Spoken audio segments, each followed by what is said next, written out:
Hello and welcome back to Inquisitor Martyr. Last time we ended up finishing off our Ordo mission, and this time we're actually going to start a priority assignment. We'll go...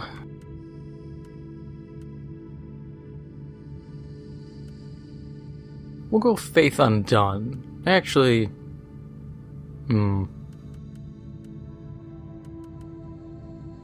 Yeah, we'll go Faith Undone.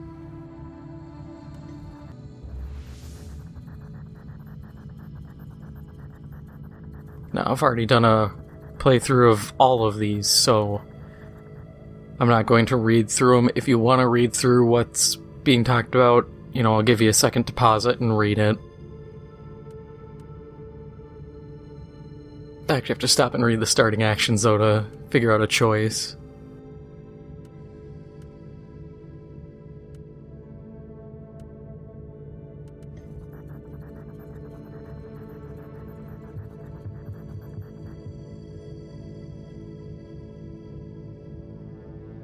Alright, so infiltrating the elite was not a good option, but whatever.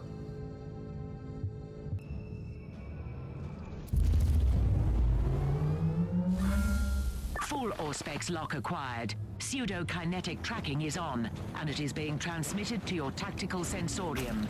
Eliminate negative variables for preferred outcome. So, got some lore to go over today, and I decided, what better thing to go over than a Titan? And where better to start than the Warhound, the smallest of the Titans, coming in at a at-rest height of 14 meters, or roughly 45 feet. These Titans are, they're the Warhound Scout Titan, which honestly says a lot about the fact that it's a scout at 45 feet tall. Don't know what you're hiding or trying to hide behind when you're at 45 feet. But these Titans are crewed usually around 12 people. There's a number of different crew positions, which are the Princeps, Tactical Moderati, Weapons Moderati, Tech Priest, Engine Seer, 2 Weapon Servitors, Reactor Servitor, Shield Generator Servitor, and 4 Servo Skulls. These are Void Shield equipped lumbering war machines. I figured also because of their size, this is the best way to kind of give you a concept of how tall these things get. If this is the smallest... Oh, I'm full up on inventory. That's not a good sign. Well, we're going to have to take a second and start dumpstering stuff, I guess. But... part of the reason I chose this is because it's hard to conceptualize large numbers, and sizes. Think about, one person, then think of what 5 people look like, 10, 100, 1,000, 10,000, 50,000, a million, 10 million. After a while, it's like when people show stacks of money. At a certain point, your perception starts to go away. And that's kind of the thing here, is at a certain point, your perception of height starts to get lost. I think you actually probably lose it faster than other things, because what do you know that's 45 feet tall? Or 14 meters tall? What? Can you instantly tell me what an object would be at that height? You really can't. I forget things' heights based on my own height. Someone will be like, oh, something's 8 feet tall, and I struggle to conceptualize that height to me. Or people will be like, oh, how tall do I look? And I'm like, I don't know. It's kind of like age blindness. You can't tell. Some people you can ballpark a range, but you're like, I don't know. And that's how it is with height, A 45-foot tall war machine is pretty difficult to really bring to mind.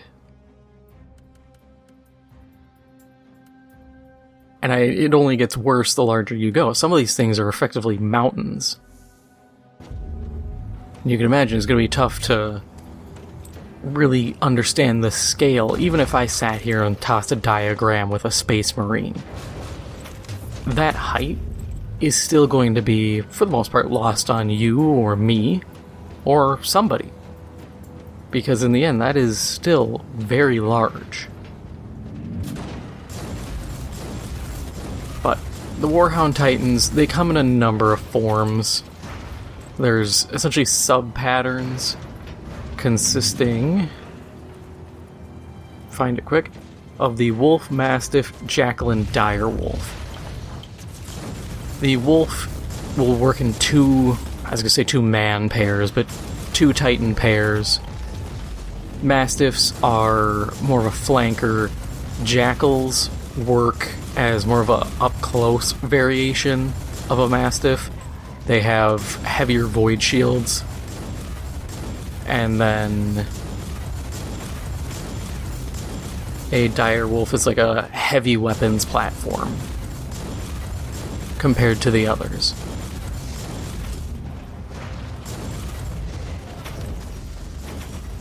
And of course, all these Titans, they're still equipped with very heavy weapons. I mean, with a reactor, the void shields, all that, and the sheer size, these things can haul a very sizable weapon platform and still be serviceable. Actually, we'll head this way quick.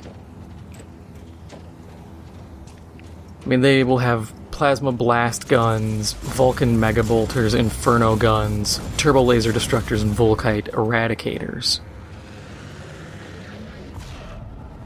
So, I mean, the best way to describe all of them is they're just scaled up versions of existing weapons. You know, a Volkite blaster. We've gone over them before. They essentially fry you. It's just a big version. Autocannons and the like. They're all weapons we already know. They're just far bigger. Target deletion complete. The Warhounds are an interesting design.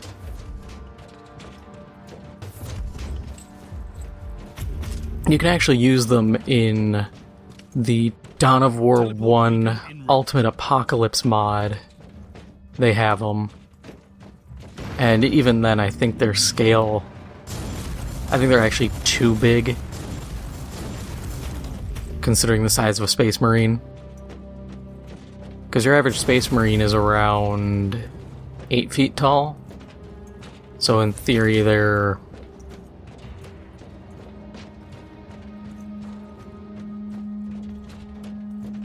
Now that I'm thinking about that still doesn't make sense in terms of scale.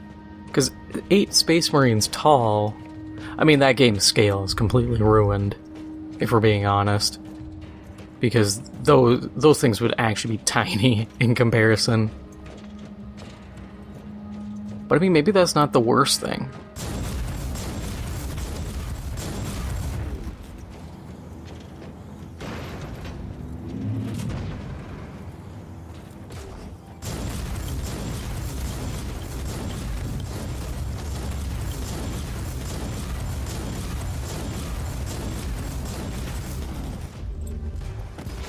I'm gonna have to clear my inventory again already.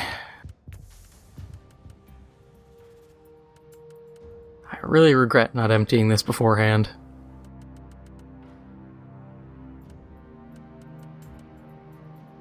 But going back to the Titans, they are your standard vehicle. You know, they have a machine spirit. They're an Imperial vehicle for sure. There isn't a whole lot to say about them, really. I mean, their ordnance is kind of the big deal. They're still vulnerable to anti-Titan weaponry. I mean, some Titan or anti-Titan vehicle weapons will flat out just shear a limb off.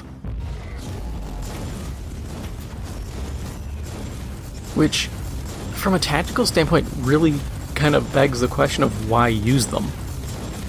I mean, on one hand, it's completely understandable. They're giant siege weapons, effectively. But on the other hand, if there's enough forewarning, I mean, the big issue is having the equipment to take them down.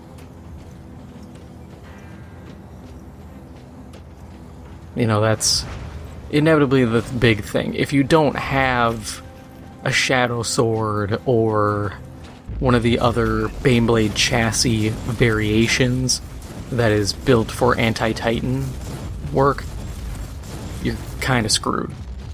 You know, you can throw tanks at it. You most certainly can, but your casualties will most likely be immense unless you're able to flank it and then just continually keep out of weapons reach. But being able to flank it, chances are this is not going to be just standing alone. I mean, even if it goes the wolf pattern, they operate in pairs. Probably because of that one vulnerability, it is easier to look out for your partner than it is to just send one out on its own and hope for the best. I was hoping for that item, but okay. Guess we're just gonna start chucking blues.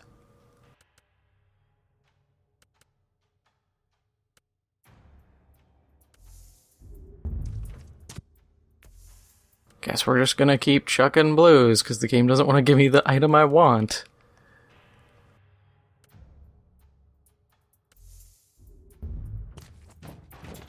Dear God, I am going to lose my mind. There. And of course, these things have fallen to chaos. There are Chaos Titans. They're not common. I mean, it's like everything Chaos. It falls on the maintenance. You know, can you sustain these vehicles?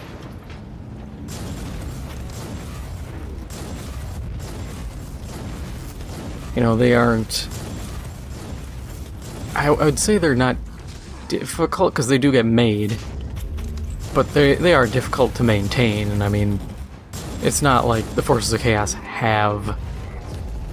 I mean, they have manufacturing facilities, but they don't have the equipment as easily available and the know-how. So they're reliant on forces falling to the whims of chaos more than anything.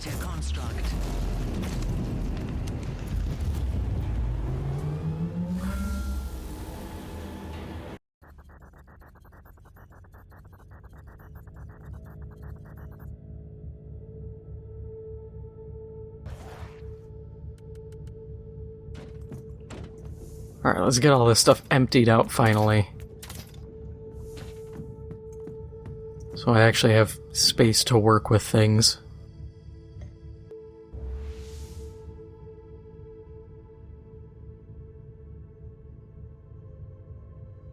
Huh, okay.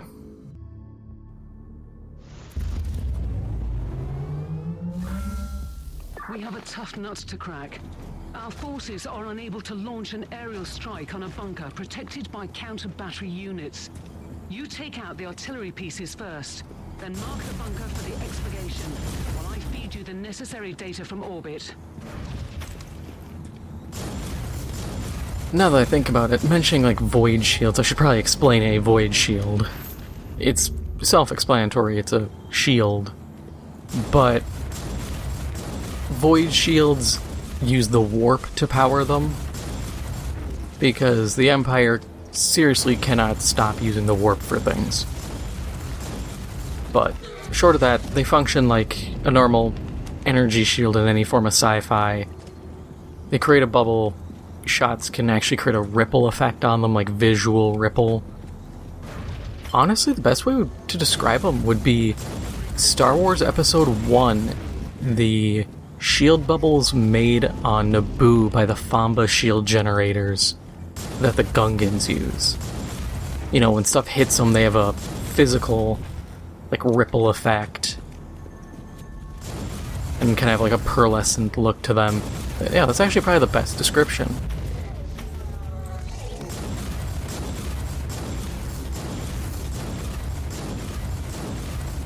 And void shields can range they're used for everything from a planetary defense, or at least a localized defense measure, to protecting super heavy vehicles and titans.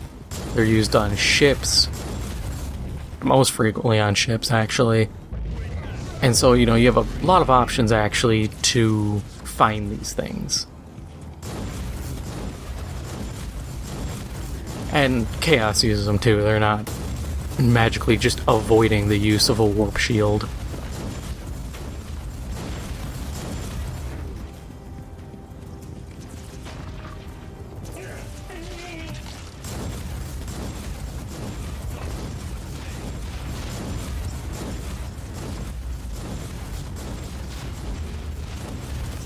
One thing that does make them... let me get... Oh, I guess I'd hit, like, max disengage range.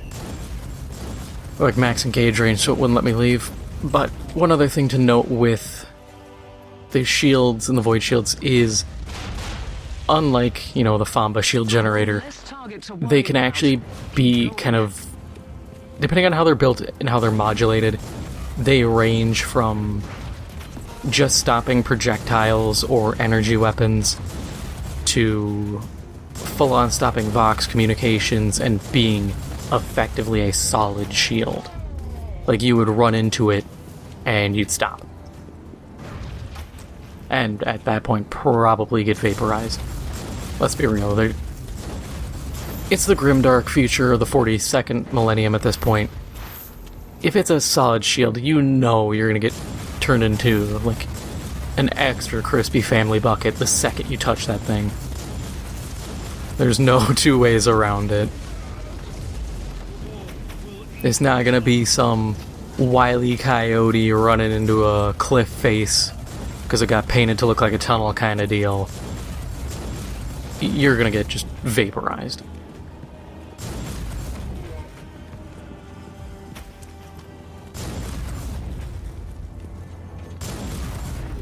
But that fact does kind of let you use void shields in a lot of interesting ways, just because of that effectively modular fact. It can be as, I don't want to say as thick or thin as you want.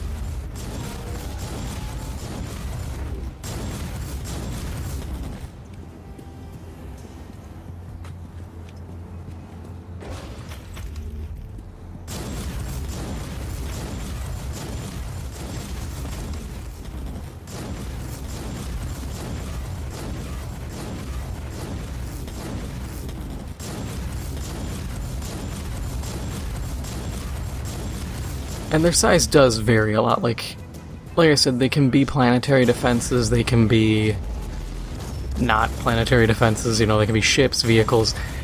Some of the smallest can fortify a bunker. The Iron Warriors do that.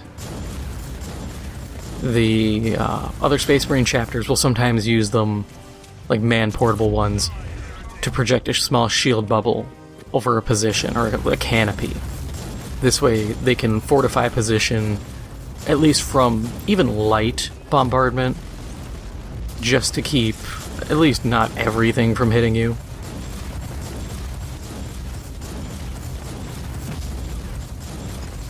But I mean, these are still... they're not cheap systems.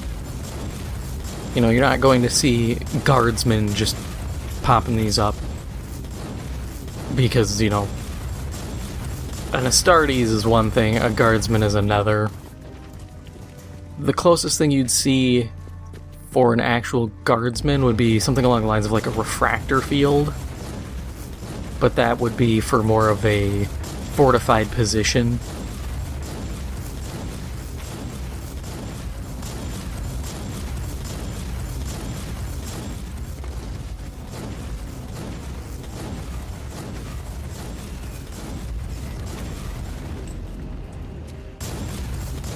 God, I need a new staff. This thing's running low on effectiveness.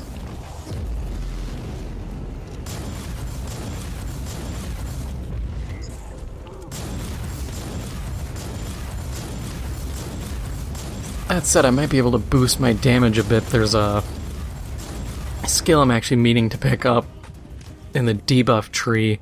Plus 5% damage per debuff on an enemy. One less target to worry about. Keep going. I mean, if that can give me even, I mean, some of these hits, like, there's 5% on that guy. Let's hit him. 15. I mean, 15%, that's free damage. Right there, that would have been 20 on that guy.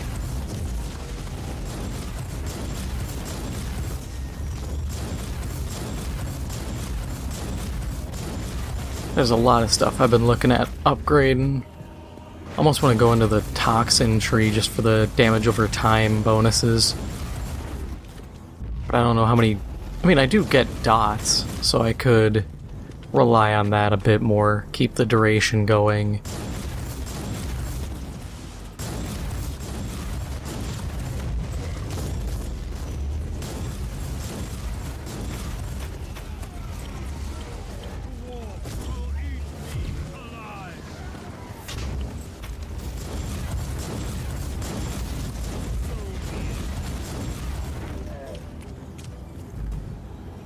Now the question's gonna be, where's the bunker? Target neutralized. At this rate, I think it's gonna, yeah, as I say, I think it's gonna be far end here, and I was right. I just have to wait for my overheat to finally end.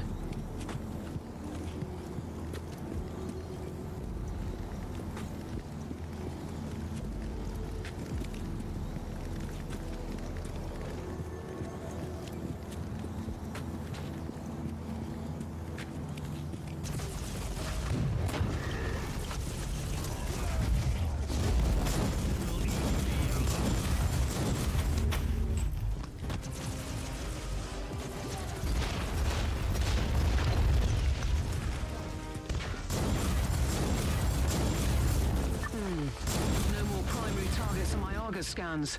Well done. Stand by for extraction. Unless you want to linger.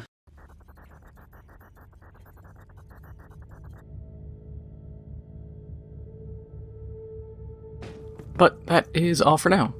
If you enjoyed this episode, make sure to hit the like button. It helps out the channel a lot. And if you haven't already, make sure to hit the subscribe button. Thank you for watching, and I'll see you in the next one.